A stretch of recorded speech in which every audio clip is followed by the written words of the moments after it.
Welcome to the Human Capital Innovations Podcast, your go-to source for personal, professional, and organizational growth and development.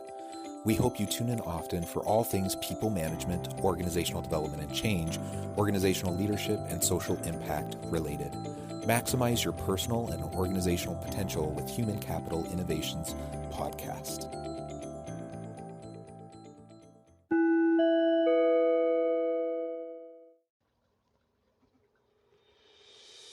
Welcome to the Human Capital Innovations Podcast. As part of our inspiring TED Talk series spotlighting can't-miss TED Talks and their key takeaways, I explore Margaret Heffernan's famous 2012 TED Talk, Dare to Disagree.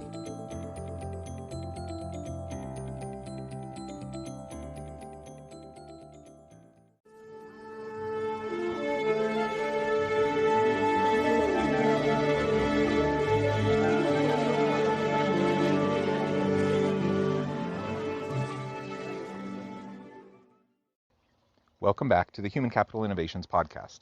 I'm excited to share Margaret Heffernan's famous 2012 TED Talk, Dare to Disagree. Most people instinctively avoid conflict, but as Margaret Heffernan shows us, good disagreement is central to progress. She illustrates, sometimes counterintuitively, how the best partners aren't echo chambers, and how great research teams, relationships, and businesses allow people to deeply disagree. I'll catch you on the flip side of this first clip.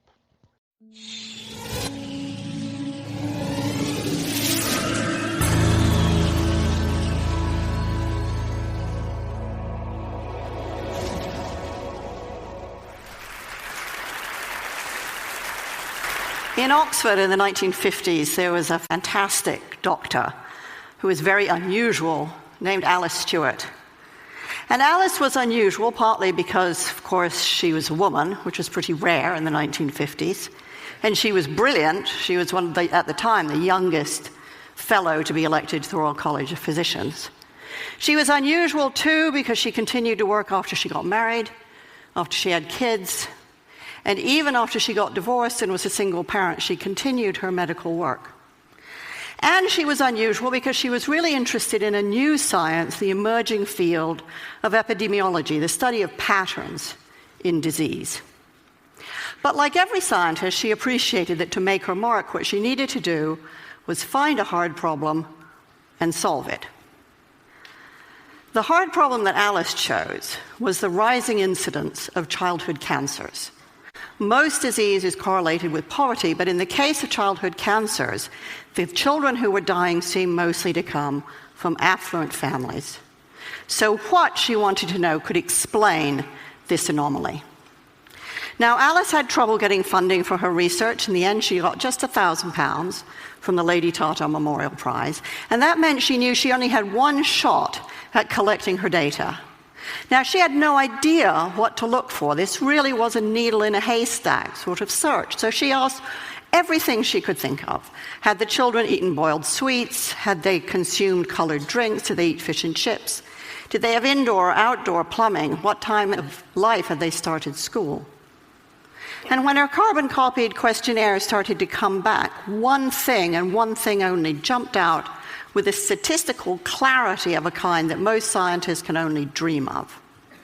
By a rate of 2 to 1, the children who had died had had mothers who had been x-rayed when pregnant. Now that finding flew in the face of conventional wisdom. Conventional wisdom held that everything was safe up to a point, a threshold. It flew in the face of conventional wisdom, which was huge enthusiasm for the cool new technology of that age, which was the X-ray machine. And it flew in the face of doctors' idea of themselves, which was as people who helped patients, they didn't harm them.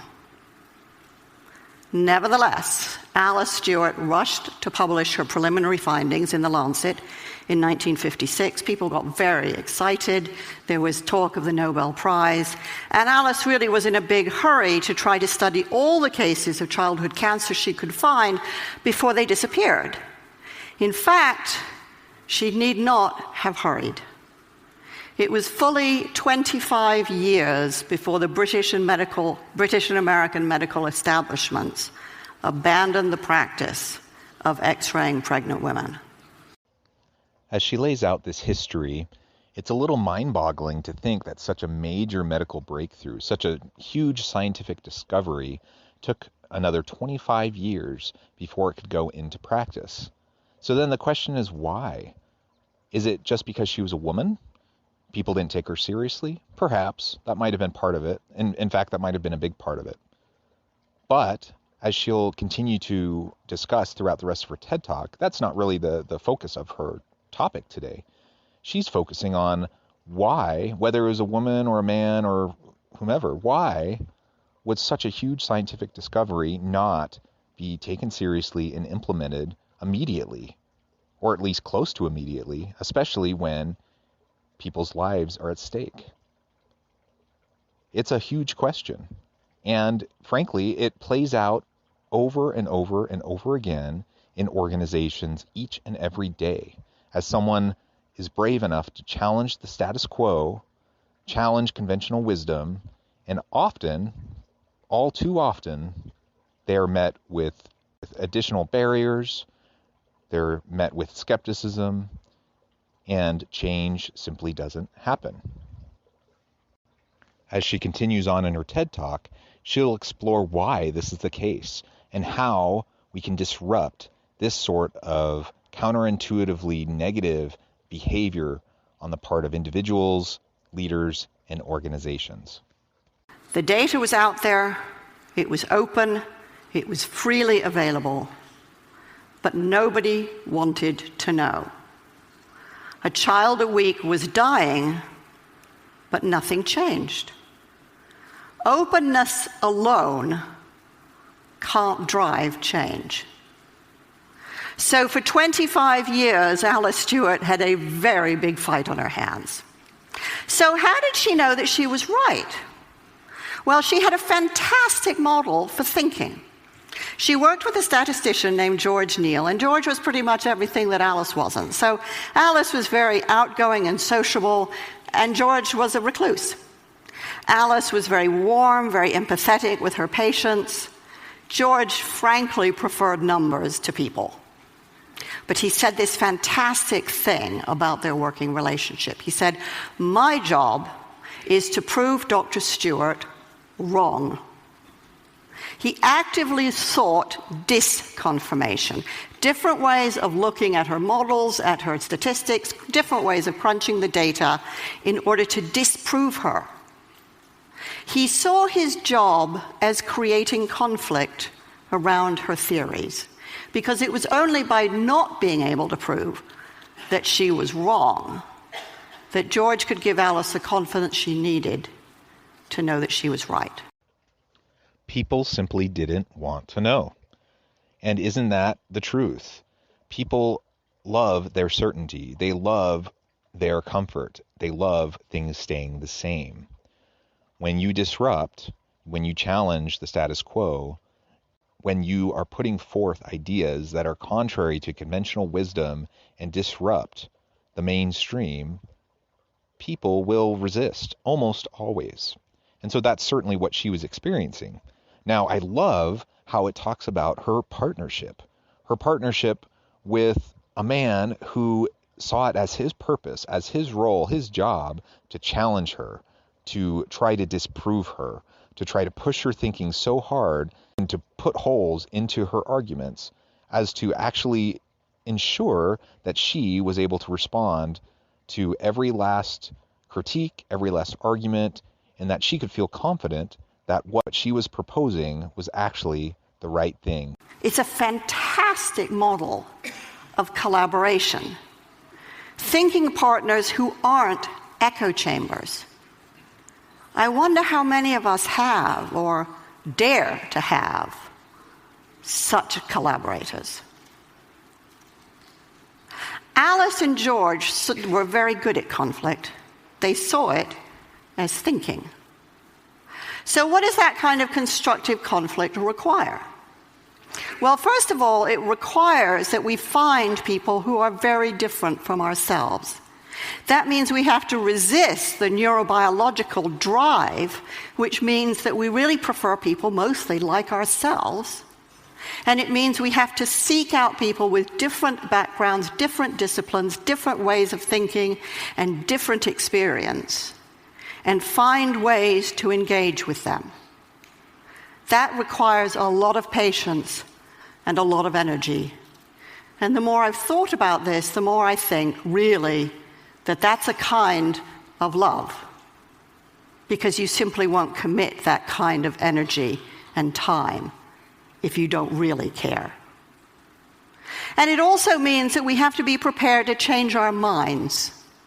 Alice's daughter told me that every time Alice went head-to-head with a fellow scientist, they made her think and think and think again. My mother, she said, my mother didn't enjoy a fight, but she was really good at them.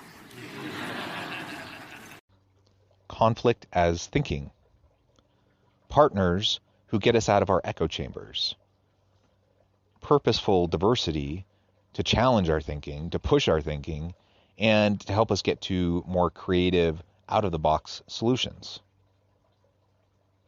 We hear about this all the time. We hear about the value of diversity, the value of inclusion. We hear about the importance of disruption.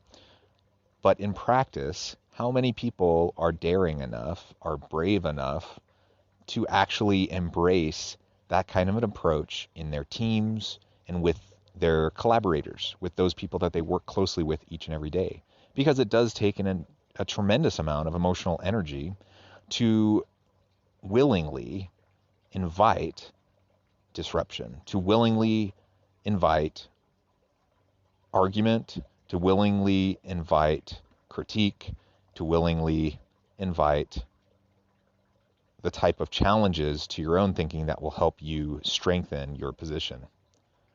That's hard work. That takes a lot of effort. That takes a lot of energy.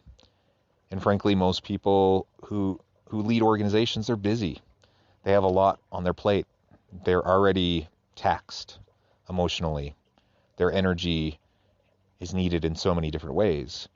And so it's human nature. It's our natural biological response to want people who are like us, who agree with us, because then that makes it easier, at least in the short run, for us to move things forward. The problem is, in the long run, it actually isn't easier. You end up with decisions that aren't as solid, aren't as strong. You come up with solutions that aren't as innovative, aren't as valuable. And ultimately, individuals, teams, and organizations are less productive, less innovative, less creative when they don't have this type of disruptive conversation on a regular basis. Critique and disruption.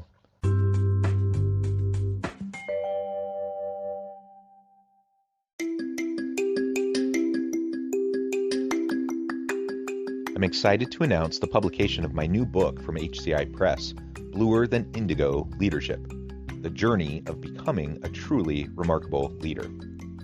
Early in my adult life, I learned about an Asian proverb that translates as bluer than indigo.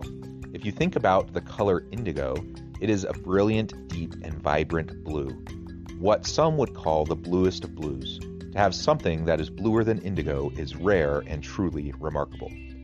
Contrary to popular myth, there is no one-size-fits-all or cookie-cutter approach to effective leadership. There's no silver bullet, no secret sauce, no go-to model that will solve all of our problems. The truth is, great leaders have all had their unique strengths and flaws, and have all had to discover and then pave their own distinctive path in their life's journey to fulfill their leadership potential. Bluer Than Indigo Leadership will help you discover your own path and explore those ordinary, everyday actions that will help you respond to an uncertain future and produce extraordinary results for individuals, teams, and organizations.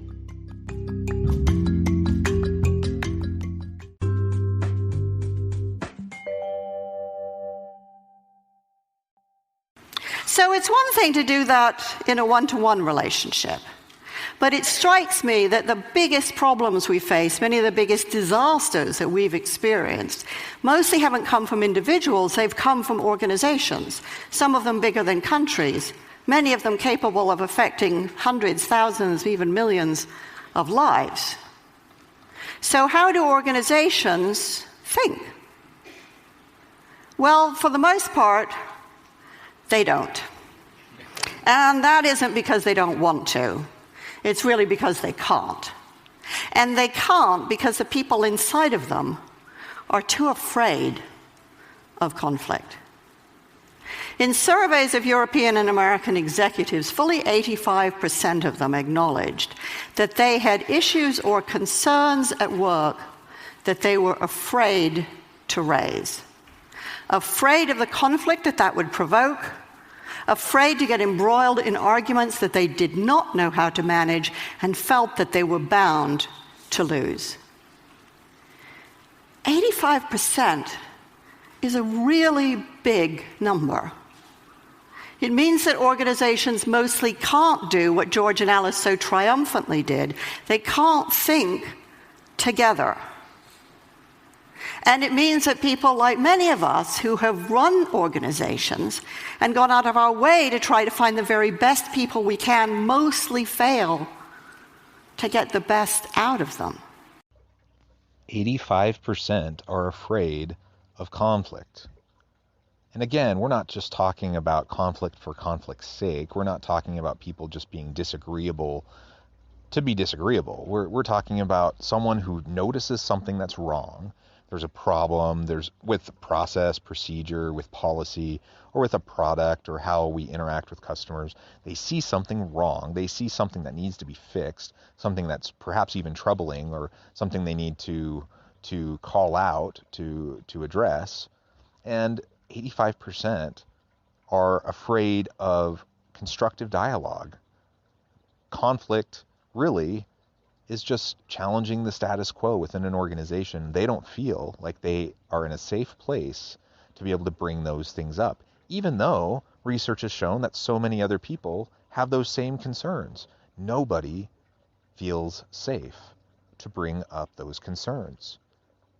So how do you foster the courage? How do you foster an environment where people do feel safe, where people understand that it's their responsibility to challenge, it's their responsibility to seek out constructive conflict, because it is within that constructive conflict that we collectively are doing our thinking. And without doing collective thinking, we're truly not achieving an organization's potential, because we're not tapping into individuals' potential or teams' potential. So how do we develop the skills that we need? Because it does take skill and practice too. If we aren't going to be afraid of conflict, we have to see it as thinking, and then we have to get really good at it. So recently I worked with an executive named Joe, and Joe worked for a medical device company. And Joe was very worried about the device that he was working on. He thought that it was too complicated, and he thought that its complexity created margins of error that could really hurt people. He was afraid of doing damage to the patients he was trying to help. But when he looked around his organization, nobody else seemed to be at all worried. So he didn't really want to say anything. After all, maybe they knew something he didn't. Maybe he'd looked stupid. But he kept worrying about it. And he worried about it so much that he got to the point where he thought the only thing he could do was leave a job he loved. In the end, Joe and I found a way for him to raise his concerns. And what happened then is what almost always happens in this situation. It turned out everybody had exactly the same questions and doubts. So now Joe had allies. They could think together. And yes, there was a lot of conflict and debate and argument, but that allowed everyone around the table to be creative, to solve the problem, and to change the device. Joe was what a lot of people might think of as a whistleblower, except that, like almost all whistleblowers, he wasn't a crank at all. He was passionately devoted to the organization and the higher purposes that that organization served. But he had been so afraid of conflict until finally he became more afraid of the silence. And when he dared to speak, he discovered much more inside himself and much more given the system than he had ever imagined. And his colleagues don't think of him as a crank. They think of him as a leader. They think of him as a leader because he was leading. He was the only one willing to speak up, the only one willing to voice the concern. And lo and behold, when he spoke up, others came forward and said, yeah, I'm worried about that too. Yeah, that's a problem. We need to address that. But no one else was willing to step forward first. So by definition, he was a leader. That's amazing, and it shouldn't be so uncommon. Unfortunately, it's been my experience in most organizations that that is exactly what usually happens, particularly when people feel vulnerable, when they feel threatened, when they feel like their job could be on the line if they bring something up and challenge their boss, challenge their superiors, or in some way maybe do something that might make them look stupid. People only worry about looking stupid when you have an unsafe environment where people are punished for asking questions. Rather than staying quiet, we need to step forward. We need to challenge. I really like the idea of loyal dissent. It takes courage. It takes real commitment to an organization to look past the flaws of the people, the policies, the practices, procedures within that organization that you are committed to, that you love, that you are passionate about. It takes real commitment to be willing to disrupt, to dissent, and to challenge when you know you might get blowback, when you know that that might actually hurt your standing. So how do we have these conversations more easily and more often? Well, the University of Delft requires that its PhD students have to submit 5 statements that they're prepared to defend. It doesn't really matter what the statements are about. What matters is that the candidates are willing and able to stand up to authority. I think it's a fantastic system, but I think leaving it to PhD candidates is far too few people and way too late in life. I think we need to be teaching these skills to kids and adults at every stage of their development if we want to have thinking organizations and a thinking society. The fact is that most of the biggest catastrophes that we've witnessed rarely come from information that is secret or hidden. It comes from information that is freely available and out there, but that we are willfully blind to because we can't handle, don't want to handle the conflict that it provokes. But when we dare to break that silence, or when we dare to see, and we create conflict, we enable ourselves and the people around us to do our very best thinking. Open information is fantastic. Open networks are essential. But the truth won't set us free until we develop the skills and the habit and the talent and the moral courage to use it. Openness isn't the end. It's the beginning.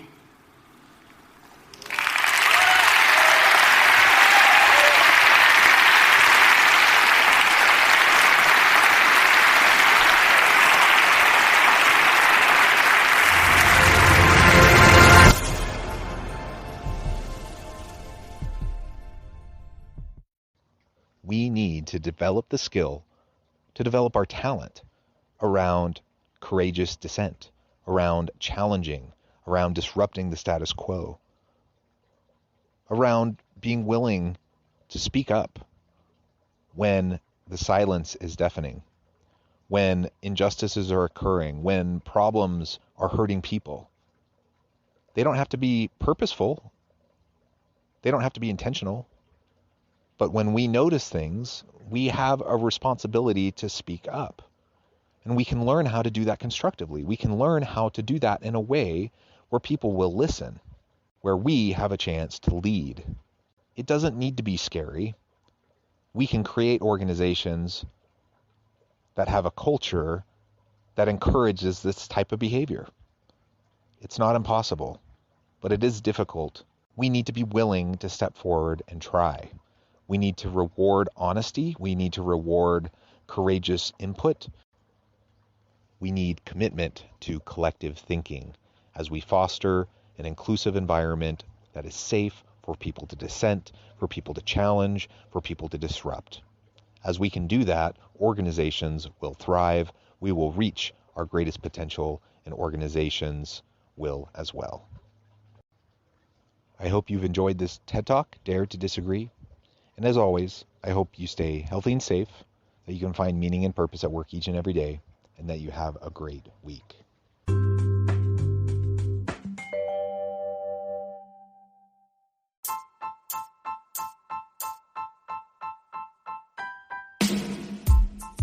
The alchemy of truly remarkable leadership. Ordinary, everyday actions that produce extraordinary results. Consider how the nature of work has shifted over the past 50 years. With increased globalization, rapid technological advancement, and the shift in economic composition, the average job of today looks very different than the average job of 50 years ago. What will the jobs and organizations of tomorrow look like? Moreover, what does this all mean for organizational leaders? What are the core competencies and capabilities of organizations and their leadership that are prepared for continued disruption and geopolitical and socioeconomic shifts? Regardless of what the future holds, increasingly, leaders need to be socially minded, data-driven, decisive, champions of talent, and disruptors of the traditional notions of leadership, teams, organizations, and work. The alchemy of truly remarkable leadership will help you to explore your own leadership competencies and capabilities and consider ways to apply and implement them into your workplace and personal life.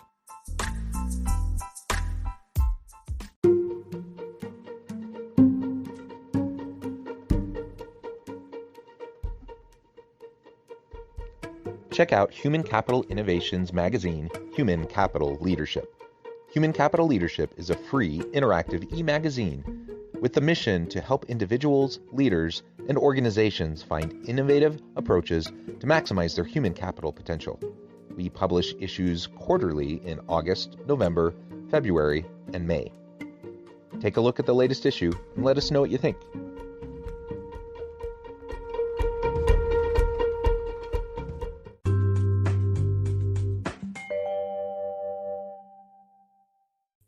Thanks again for joining us for this episode of the Human Capital Innovations Podcast. I hope you stay healthy and safe and that you have a great week.